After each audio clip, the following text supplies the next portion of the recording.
Thank you, Amy. Don't believe the hype.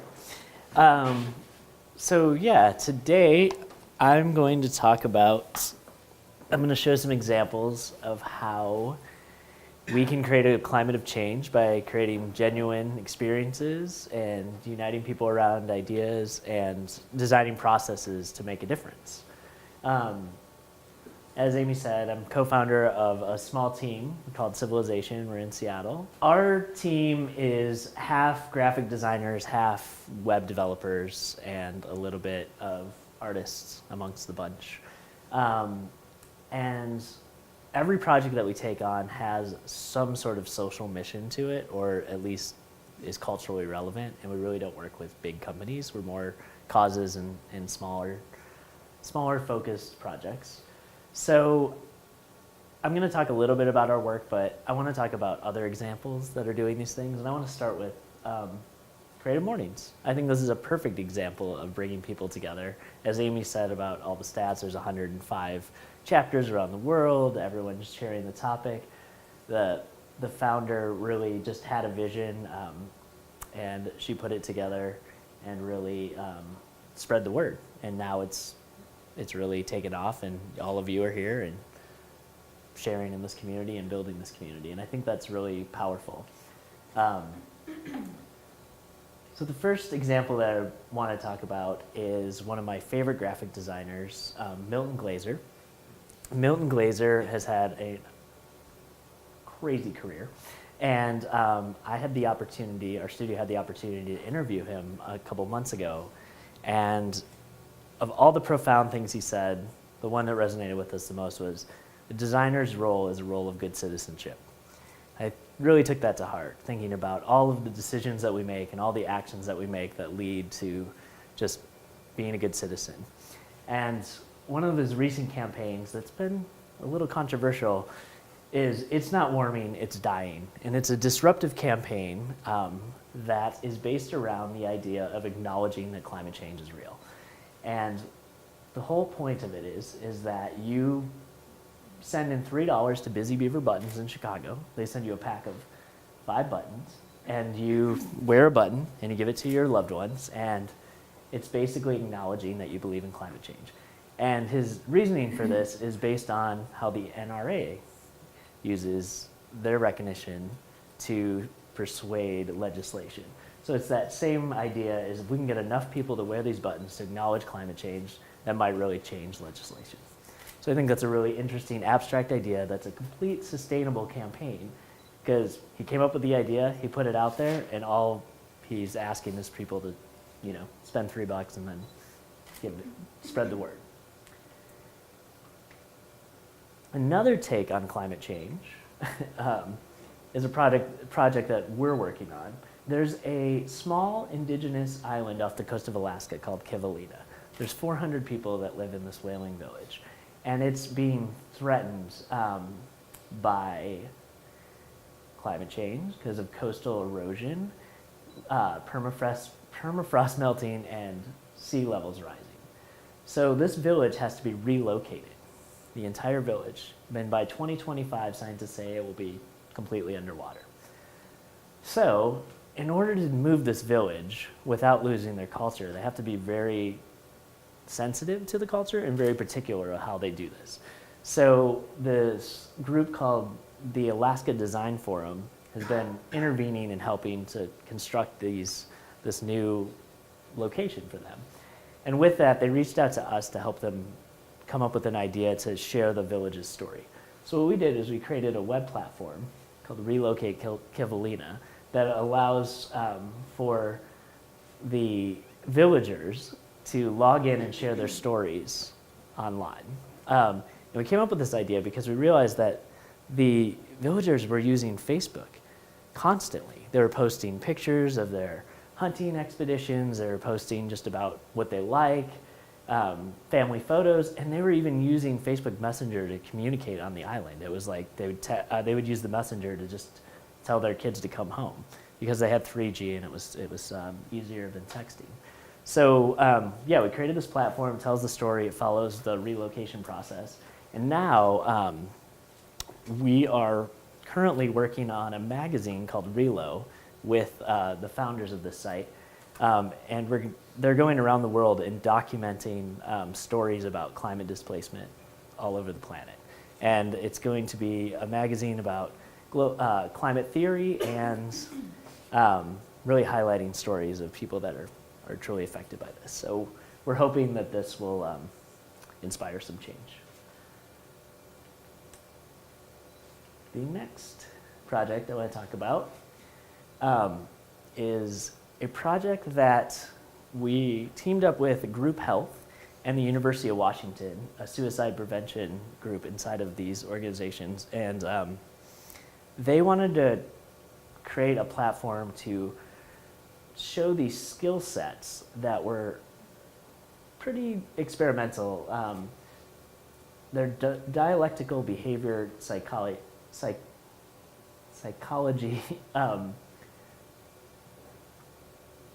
videos that you click into one of these and you watch these videos on mindfulness, and they're almost like meditation. It just take a minute to be mindful, breathe, think about what you're doing, then use opposite action. So it's these really simple videos, and they're delivered in a really clean way that just let people have this moment to maybe collect themselves. So 2 days ago, Facebook released this suicide prevention feature, and they teamed up with the site, Now Matters Now, and they have these videos and tools. So if you see a friend on Facebook that's exhibiting scary behavior, suicidal behavior, you can tag that, and then a team at Facebook will reach out to them and give them tools that they need to handle the situation. And I never would have imagined that this would have been the case when we were working on this. We were just creating this simple site, making it really, really easy to to help people, and now it's going to reach over potentially, 10 billion people have the option to help intervene. So here's all these projects that, these examples, but what I really want to talk about is the process to get projects into the culture, because that's the hardest thing. That's the biggest challenge. Like, you're an individual, you're like, I want to make a difference, I want to do something, how do I do it? So I'm going to talk about 5 steps that we've used a few times, and it's really worked. So the first step is identify a problem. So I'm going to share a case study with you. One problem that we saw, and we were working with a chef, Michael Hebb, Michael Hebb is this amazing chef who brings people together around a table to inspire conversation. So Michael got the opportunity to head up a University of Washington class, and they wanted him to have a big topic to cover. And like, what are we gonna talk about? And he decided end of life care is a huge problem in our culture. It's the #1 reason for bankruptcy in the US. People are dying in hospitals hooked up to machines. They're not dying at home with their loved ones. How can we fix this?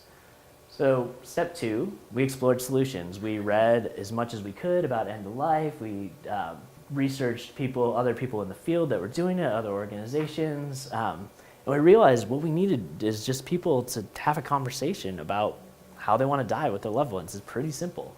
So we came up with all these ideas, researched all these people, and then we started reaching out to them. So we reached out to activists, other people in the space, celebrities, other foundations, and we're like, hey, we want to do this idea. What do you think? They're all for it. They're like, yeah, that's a great idea.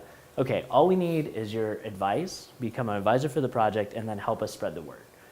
So what we did is, step 4 is we had to find funding. So we chose to do Indiegogo. And the key to the Indiegogo success was not only having nice gifts so people give you money, but it's having these advisors reach out to their channels of people. So you just reach tons and tons of people, and they already have this great reputation in that field. So you're already become an expert in that field, even if you're not in that field, because you have experts backing you. And then once you find the funding, you have to build it. So what we did was we built this site called deathoverdinner.org, and it's 5 simple steps. You go say who you want to go to dinner with, what your intention of going to dinner, what your intention is, if it's to talk about someone that's terminally ill or just because you're curious. And then this third step is reading videos and audio interviews that you can listen to, and you pick which ones you want to send to your send with your invitation to start the conversation. And then all you do is put in your email. It sends you an email with the party invite, and you invite your friends. So once you've got everything built, you have to promote your project. So what we did was Michael got the opportunity to speak at TED Med, and we sent out all kinds of press releases, and press just picked this up, and it's still been going. There's been this whole movement on the death movement right now, and somehow it got to be in every article that has been written about in death recently. It's been in the Huffington Post a numerous amount of times, in the Guardian, and USA Today. It's been on television. It's been great. And the last step after you promote it is really celebrate that results on social, and just really get people to keep continuing to celebrate it. And we've had over 70,000 people attend death dinners in 30 countries since 2013. So we're really starting to tip the scale on how people are dealing with this. And when you're after the dinner, you're encouraged to go to create a living will and take action that way. But really, all we want to do is start the conversation. So yeah, those are 5 steps that just help you get your message out. So that's my talk, and I really want to continue and have a dialogue with you guys, because it's about this community that you're a part of, and how it can inspire change in your community. So yeah, do you have any questions for me, first off? How did you find that? How did you guys find those people? Were they personal contacts? Because if you don't have personal contact with people, it is nigh unto impossible, I think, at times to reach certain people you're trying to get to. So did you find that as easy, discouraging, and if not, like what were the methods that you used to reach some of these people? Because I do think that would be key, right? Right. Just finding good, strong-minded people who are interested, who can help persuade. Well, it's about being fearless, like getting on the phone and just calling them and asking them. Like for instance, Milton Glaser, I literally called him and I was like, hey, I want to interview you. And then, you tell them, if you have a genuine thing that you're trying to do, and people seem pretty receptive. As far as the board of advisors, it's easier to go in through foundations at first because they're already doing this work. And then if you can get one, you say, so-and-so is part of this, will you be part of this? And then so-and-so is part of this, will you be part of this? So once you get one on the hook, you can leverage that to get more advisors, usually. But it's like sales, it's relentless. Yeah. It's a lot of calls, it's a lot of fearlessness, I guess. But it really helps make it. And it's almost a proof of concept. If these advisors don't like your idea, you've done something that you need to adjust. And then they usually give you advice. I think it is about being genuine. And you're not, for these kind of experiences that we're talking about, you're not selling anything.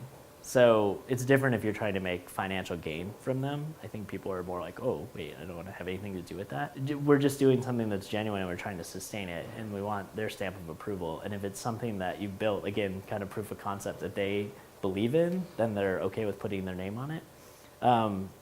How I got to be fearless, I mean, I was a telemarketer in college. I guess that was, that probably helped. Thought I recognized your voice. Yeah.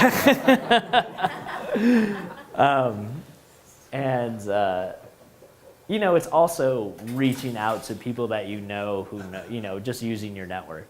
It's amazing how connected we are.